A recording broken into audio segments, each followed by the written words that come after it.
So before I start this video, I just want you to know that this costs about $60. In my money in the UK, it's £45. This is a 1/18 scale rear wheel drive drift car, and it's a die cast. And look at the posh case it comes in. I think I know where they're going with this paint job.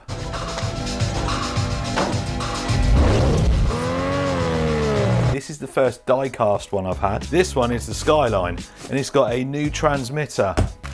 Screwdriver, little indicators in there and some mirrors, charger, and there's your moulded mirrors, handles, wipers. 500 milliamp hour 2-cell lithium ion, and your rear wing.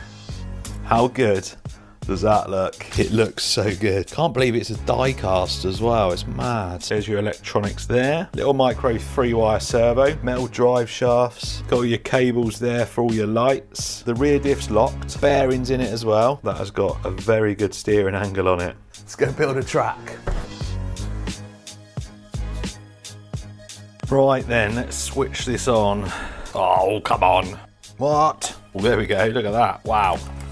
That's normal steering, and then normal, fast. Right, let's see what this is about then, shall we?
I think we'll leave that for the pros.